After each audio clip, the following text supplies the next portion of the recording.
हाँ तो बच्चों, अब अपना अगला टॉपिक जो है वो है चौथी अनुसंख्या गुणधर्म, और वो है प्रासरण तथा प्रासरण दाब। तो सबसे पहले देखेंगे प्रासरण क्या होता है। ठीक है, यहाँ पर प्रासरण को समझने से पहले अपन विसरण की भी बात कर लेते। तो विसरण भी समझ लो और प्रासरण भी समझ लो, बहुत इंपॉर्टेंट है। तो सबसे पहले मैं आपको बता रहा हूँ विसरण। ठीक है, विसरण का मतलब क्या होता है। जैसे मान लो कोई यहाँ पे एक कंटेनर रखा मैंने, यहाँ पे एक उसमें प्लेट लगा दी और इसको बंद कर दिया। ठीक है, तो इधर कोई गैस ए है, ठीक है, और इधर गैस बी है। अब ये दोनों गैस अलग अलग है, इसके पार्टिकल, इसके कण इधर है, इसके कण इधर है। ठीक है, तो अब मैंने यहाँ पर एक छोटा सा छेद कर दिया, होल कर दिया। तो क्या होगा कि यहाँ पर गैस ए के कण तो इधर जाएंगे और गैस बी के कण इधर आ जाएंगे। तो बिना किसी बाह्य कार्य के, कोई बाहर से यहाँ पर मैंने दाब वगैरह नहीं लगाया है, स्वतः ही क्या हो रहा है, गैस ए के कण बी में जा रहे हैं और बी के कण ए में आ रहे हैं। तो इसे बोलते हैं विसरण। ठीक है, विसरण का मतलब ये होता है कि बिना किसी बाह्य दाब के विलायक, विलय या फिर किसी गैस के कणों का किसी छिद्र के द्वारा आवागमन। ये समझने के लिए नॉर्मल सी बात मैंने आपको बताई है। सेम ऐसा ही प्रोग्राम यहाँ पे होना है, किसमें, प्रासरण में। वहां पे भी अपन इस छोटे छिद्रों की बात करेंगे, लेकिन वहां पे ये देखना है, कंडीशन ये हो जाएगी कि वहां पर एक ऐसी स्थिति बनेगी कि ए से बी में जाएगा या बी से ए में जाएगा, तो वो निर्भर करेगा सांद्रता पर। ठीक है, चलो आओ देखते हैं प्रासरण को। तो प्रासरण का मतलब क्या होता है, एक इससे पहले, प्रासरण से पहले आपको देख लेना है अर्ध पारगम्य झिल्ली क्या होती है। इसके उदाहरण में पहले लिख देता हूं, जैसे कि इसको एसपीएम भी बोलते हैं, सेमी परमिएबल मेम्ब्रेन। ठीक है, तो इसका जो है उदाहरण है जांतव्य झिल्ली,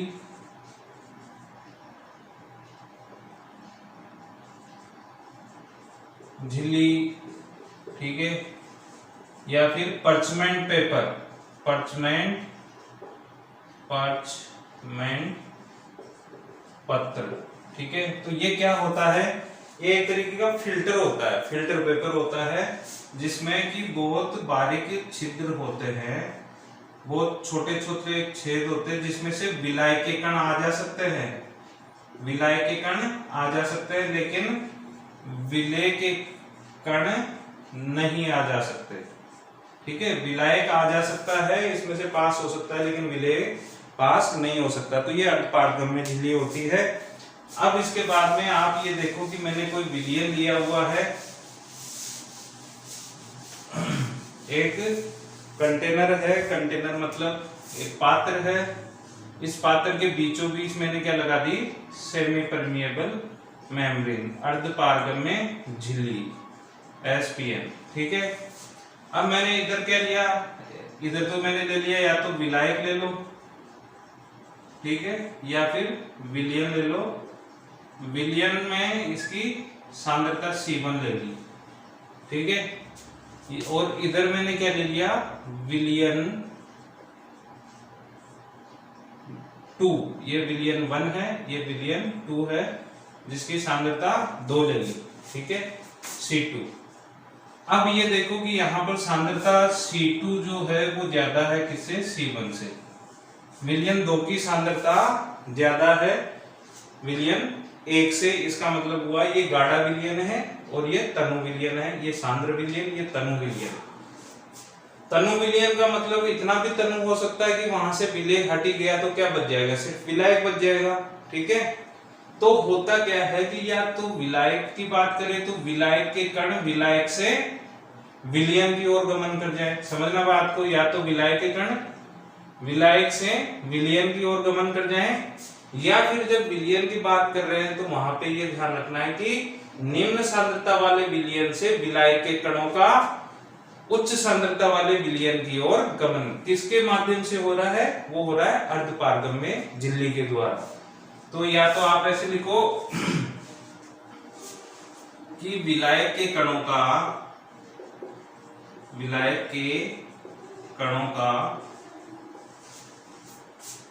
अर्ध पारगम्य झिल्ली से, अर्ध पारगम्य झिल्ली से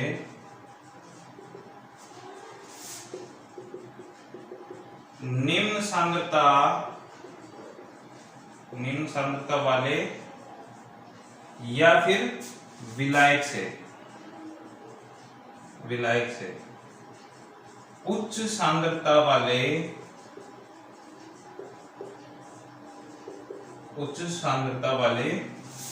विलयन की ओर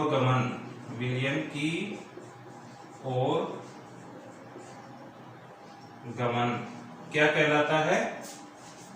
परासरण कहलाता है। ठीक है, परासरण कहलाता है। तो यहाँ पे बात ध्यान देने वाली ये है कि या तो विलायक के कण विलयन की ओर जाए या फिर निम्न सांद्रता वाले विलयन से उच्च सांद्रता वाले विलयन की ओर जाए। कण किसके होंगे? ध्यान रखना, विलायक के होंगे। कण किसके होंगे? ध्यान रखना, विलायक के होंगे। ठीक है, उसके बाद में जब बात करें कि ये तो चलो हो गया परासरण। अब जब बात करते हैं परासरण की दाब की, ठीक है, परासरण दाब, तो देखने वाली बात यहाँ पर ये है कि जब विलायक के कण निम्न सांद्रता वाले विलयन से उच्च सांद्रता वाले विलयन की ओर जाते हैं, बच्चों ध्यान देना, बहुत इंपॉर्टेंट बात मैं आपको बता रहा हूं कि जब विलायक के कण निम्न सांद्रता से उच्च सांद्रता वाले विलयन की ओर जाते हैं तो वो यहाँ पर इसकी सतह पर, मान लो कि इसको बंद किया हुआ है, तो कण अगर बढ़ेंगे तो ये क्या करेंगे?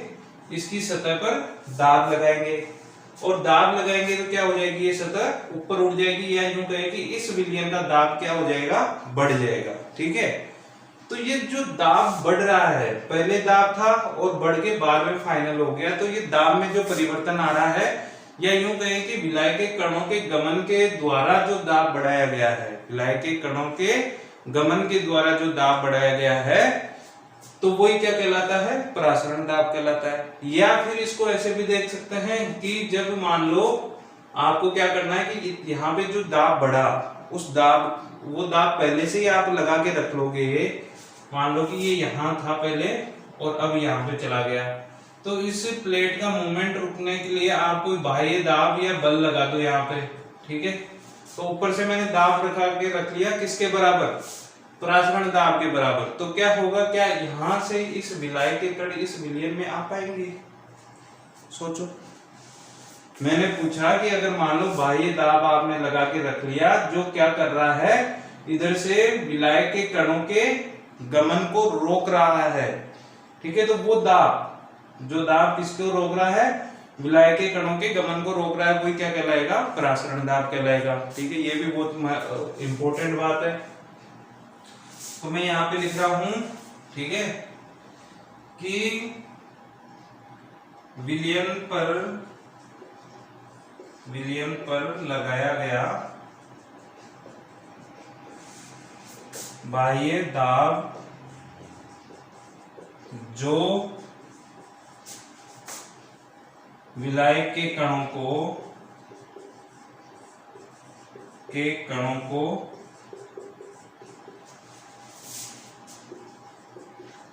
कहां से आएंगे?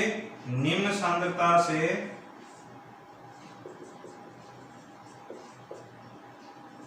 निम्न सांद्रता वाले विलयन से उच्च सांद्रता वाले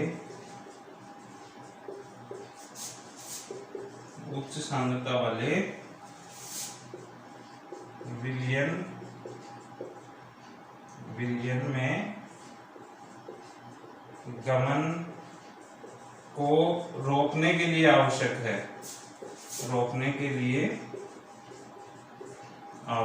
तो ये बहुत ही महत्वपूर्ण परिभाषा आपकी है कि बाह्य बल आपने लगाया, यहाँ पे बाह्य दाब आपने लगाया, जो क्या कर रहा है? एक तरीके से परासरण को रोक रहा है।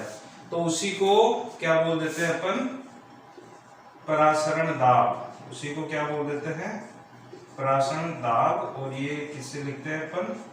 पाई से लिखते हैं। ठीक है, तो परासरण भी अपन ने देखा, और फिर अपन ने ये भी देखा कि परासरण दाब क्या होता है। या फिर ये भी लिख सकते हो कि जो विलायक के कण निम्न सांद्रता वाले विलयन से उच्च सांद्रता वाले विलयन में जाते हैं, तो उच्च सांद्रता वाले विलयन में जो दाब में बढ़ोतरी होती है, या जो दाब में वृद्धि होती है उसी को अपन उसके द्वारा या उस दाब को ही क्या कहते हैं, प्रासरण दाब कहते हैं। ठीक है, यहाँ तक क्लियर हो गई होगी कहानी। अब इसके बाद में आपको ये देखना है कि इसको एक उदाहरण से देखते हैं, इसको एक उदाहरण से समझते हैं। तो देखो, आपने देखा होगा किशमिश जो होता है उसको जब पानी में रख दिया जाए, किशमिश को कहां पे रख दिया अपन ने, पानी में, तो किशमिश क्या हो जाएगा, फूल जाएगा। ठीक है, किशमिश क्या हो जाएगा, फूल जाएगा। पहले तो सिकुड़ा हुआ रहता है, लेकिन जब इसे पानी में रख देंगे, ये किशमिश है समझ लो, देखो कितना भयानक किशमिश बनाया है, देख लो, गौर से देख लो, इसको घूर घूर के देख लो, है ना। तो ये जो है किशमिश को जब इसमें डाला अपन ने, तो ये पहले तो सिकुड़ा हुआ था, एकदम बूढ़ा सा था, और जब इस पानी में इसको डाला तो ये क्या हुआ, स्वेल अप हो गया, फूल गया। तो अब ये कैसा हो जाएगा, ये ऐसा हो जाएगा। तो इसका मतलब क्या हुआ कि ये किशमिश जो है, तो इसकी जो परत है वो परत तो किसका काम कर रही है, अर्धपारगम्य झिल्ली का। और किशमिश के अंदर क्या है, उच्च सांद्रता वाला विलयन, और बाहर तो सिर्फ विलायक है, पानी है। तो पानी के कण कहां से जाएंगे, पानी से निम्न सांद्रता वाले विलयन में, तो धीरे धीरे जाएंगे। तो क्या हो जाएगा, अंदर का दाब बढ़ाएंगे, दाब बढ़ाएंगे तो क्या हो जाएगा, किशमिश फूल जाएगा। ठीक है, तो ये दाब जो बढ़ रहा है वो क्या हो जाएगा, प्रासरण दाब। तो ये बहुत अच्छा उदाहरण इसका। अब एक और कंडीशन समझनी है कि यहाँ पर अर्धपारगम्य झिल्ली मैंने लगा दी। ठीक है, इधर विलयन 1 है और इधर विलयन 2 है। इसकी सांद्रता C1, इसकी सांद्रता C2। ठीक है, तो पहली केस में, केस फर्स्ट की मैं बात करता हूं, तो आप समझना कि अगर मान लो दोनों विलयनों की सांद्रता बराबर हो जाए, दोनों विलयनों की सांद्रता क्या हो गई, बराबर। ठीक है, तो जब सांद्रता बराबर हो गई तो क्या हो जाएगा कि सर ना तो विलायक के कण यहां से यहां आएंगे, ना यहां से यहां जाएंगे। तो इस प्रकार के विलयन को, यानी कि जहां पे C1 बराबर C2 हो जाए, तो इनका प्रासरण दाब भी क्या हो जाएगा, π1 बराबर π2। इस विलयन को बोलते हैं समपरासरी विलयन, समपरासरी विलयन। ध्यान देना, समपरासरी विलयन का मतलब क्या होता है कि सर अर्धपारगम्य झिल्ली के दोनों ओर जो विलयन होते हैं उनकी सांद्रता बराबर हो, या यूं कहे कि उनका जो परासरण दाब है वो बराबर हो, तो उस विलयन को या इन विलयन को क्या बोलेंगे अपन, समपरासरी विलयन। अब दूसरी बात देखो, केस 2, इसमें एक तो कम सांद्रता वाला है और एक ज्यादा सांद्रता वाला है। ज्यादा सांद्रता वाले विलयन की ओर क्या होगा, जो परासरण दाब है वो भी ज्यादा होगा। कम सांद्रता वाले की ओर क्या होगा, कम होगा। क्यों, क्योंकि कम सांद्रता से ही तो विलयन में जो है विलायक के कण उच्च सांद्रता में जाएंगे, तो उच्च सांद्रता में जाएंगे तो उधर का दाब बढ़ जाएगा। तो कंडीशन मैंने कही कि अगर π1 ग्रेटर देन या π1 इज लेस देन π2, ध्यान से देखना, जिसका परासरण दाब कम है तो इसकी सांद्रता भी कम है, और ज्यादा परासरण दाब वाले की सांद्रता भी ज्यादा है। तो कम सांद्रता वाला जो विलयन है, ठीक है, कम सांद्रता वाला विलयन जो है वो हो जाएगा अल्प परासरी विलयन, अल्प परासरी विलयन। ठीक, और ज्यादा सांद्रता वाला जो विलयन है बच्चों, वो क्या हो जाएगा, अति परासरी, अति परासरी विलयन। तो ये बहुत ही महत्वपूर्ण अपन ने बात करी है यहाँ पर। ठीक है, तो अल्प परासरी, समपरासरी, अति परासरी, परासरण दाब। ठीक है, अब इसके बाद में इसकी बात करते हैं कि सर परासरण दाब का सूत्र क्या होता है। तो परासरण दाब जो होता है वो होता है पाई। तो इसको डायरेक्टली आप याद रखना है, इसको लिखते हैं पाई इक्वल टू CRT।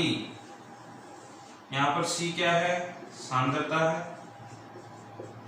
ठीक है, R क्या है, सार्वत्रिक गैस नियतांक, गैस नियतांक, और T क्या है यहाँ पर, ताप। ठीक है, ताप यहाँ पे केल्विन में रखना होता है। सार्वत्रिक गैस नियतांक की वैल्यू 8.314। याद रखनी है, और सांद्रता आपको यहाँ पे रखनी है मोलरता।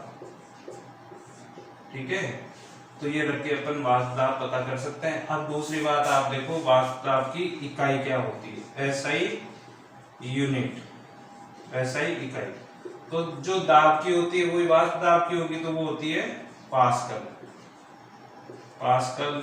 ठीक है, तो ये बातें आपको ध्यान रखनी है। ये एसआई इकाई बताई, मतलब कि दाब की जो भी इकाइयां होगी वो सारी की सारी किसकी हो जाएगी? वाष्प दाब की हो जाएगी। तो इस तरीके से अपना जो है ये भी खत्म हुआ। या फिर इसको फॉर्मूले को और अगर चेंज करके लिखना चाहो तो पाई इक्वल्स टू सी को क्या लिख सकते हैं? N B upon volume of solution in litre into RT लिख सकते हैं ना।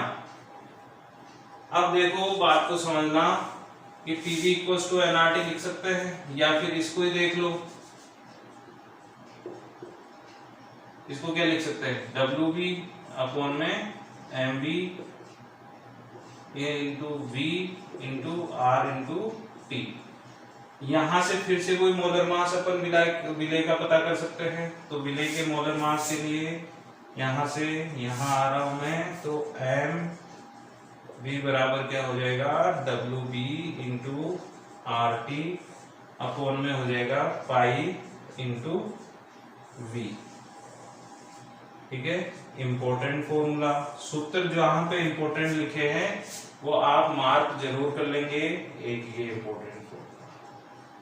ठीक है, तो यहां तक ये कहानी इसकी क्लियर हो गई। अब इसका जो अगला टॉपिक अपना बचा है वो है वॉन थॉप गुणांक। ठीक है, वॉन थॉप गुणांक से पहले अपन बात करेंगे असामान्य अणुभार, असामान्य अणुभार और फिर वॉन थॉप गुणांक। तो ये इस वीडियो में आपने 2 टॉपिक पढ़ लिए, अगले में ये चैप्टर हो जाएगा फिनिश, खल्लास। ठीक है, तो वीडियो को ज्यादा से ज्यादा अपने दोस्तों को शेयर कर दो। ठीक है, और बाकी मिलते हैं नेक्स्ट वीडियो में।